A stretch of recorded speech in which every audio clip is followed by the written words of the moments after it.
எல்லாருக்கும் வணக்கம். Welcome to Selvi channel. இன்றைக்கி நம்ம என்ன ரெசிபி பார்க்க போகிறோம்னா, குழந்தைங்களுக்கான ஈவினிங் ஸ்நாக்ஸ் எக்கு பாஸ்தா எப்படி செய்யலாம்னு பார்க்கலாம் வாங்க. தேவையான பொருட்கள் பார்க்கலாம். 3 முட்டை, 100 கிராம் பாஸ்தா, 1/2 கப் குடமிளகாய், ஒரு மீடியம் சைஸ் வெங்காயம், ஒரு மீடியம் சைஸ் தக்காளி, 1 டீஸ்பூன் இஞ்சி பூண்டு பேஸ்ட், 1/2 டீஸ்பூன் தனியாத்தூள், 1/4 டீஸ்பூன் மிளகுத்தூள், 1/2 டீஸ்பூன் மிளகாய்த்தூள், 1/2 டீஸ்பூன் கரம் மசாலா. வாங்க இதை எப்படி செய்யலாம் பார்க்கலாம். முதல்ல நம்ம பாஸ்தாவை வேக வச்சு எடுத்துக்கலாம். இதில் 2 டம்ளர் அளவு தண்ணி சேர்த்து தண்ணி நல்லா கொதிக்க விடலாம். ஒரு 5 நிமிஷம் தண்ணி நல்லா கொதிச்சிச்சு. இப்போ நம்ம எடுத்து வச்சுருக்க 100 கிராம் பாஸ்தாவை இதில் சேர்த்துக்கலாம். இது கூடவே ஒரு 1/4 டீஸ்பூன் அளவு உப்பு, 1/2 டீஸ்பூன் எண்ணெய் சேர்த்து ஒரு 5 நிமிஷம் மூடி போடாமல் அப்படியே நம்ம இதை வேக விடலாம். ஒரு 2 நிமிஷத்துக்கு ஒருக்க நம்ம இதை இப்படி கலந்து விட்டுக்கலாம். இப்போ பாருங்கள், பாஸ்தா நல்லா வெந்துருச்சு. இப்போ நம்ம ஒரு ஃபில்டர் வச்சு இதை வடிகட்டி எடுத்துக்கலாம்.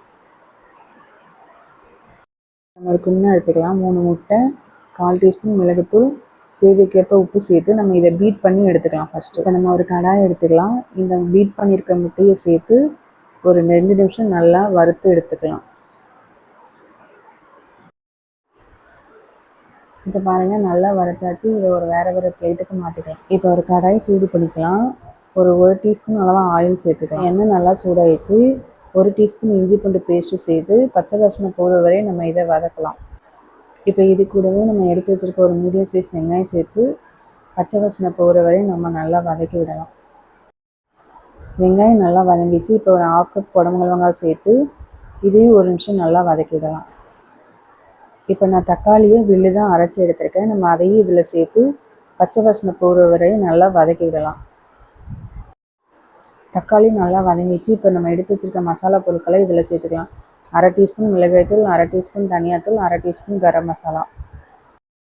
இப்போ இது கூடவே ஒரு 1/4 டீஸ்பூன் அளவு உப்பு சேர்த்துக்கலாம். சேர்த்து 2 நிமிஷம் நம்ம எண்ணெயில் இதை நல்லா வதக்கி விடலாம். பச்சை வாசனை போகிற வரை எண்ணெயிலே நல்லா வதங்கி வந்திருக்கு. இப்போ எடுத்து வச்சுருக்க 100 கிராம் பாஸ்தாவை இதில் சேர்த்து நம்ம நல்லா இதை கலந்து விட்டுக்கலாம். இப்போ நம்ம இது கூடவே 1 டீஸ்பூன் அளவு பட்டர் சேர்த்து ஒரு 2 நிமிஷம் மிதமான தீயில வச்சு நம்ம இதை அப்படியே வதக்கி விடலாம். இப்போ நம்ம எடுத்து வச்சுருக்க முட்டையும் இதில் சேர்த்து நல்லா இதை கலந்து விட்டுக்கலாம். இப்போ இது கூடவே கொஞ்சமாக உப்பு சேர்த்துக்கலாம். இப்போ பாருங்கள், ஒரு சூப்பரான பாஸ்தா ரெடி ஆயிடுச்சு. கொஞ்சமாக மல்லி இலை தூவிக்கலாம் நம்ம இதில். இப்போ பாருங்கள், ஒரு சூப்பரான எக்கு பாஸ்தா ரெடி ஆயிடுச்சு. கண்டிப்பாக நீங்களும் உங்கள் வீட்டில் ட்ரை பண்ணி பாருங்கள். உங்களுக்கு இந்த வீடியோ பிடிச்சிருந்தா லைக் பண்ணுங்கள், ஷேர் பண்ணுங்கள், கமெண்ட் பண்ணுங்கள். நன்றி, வணக்கம்.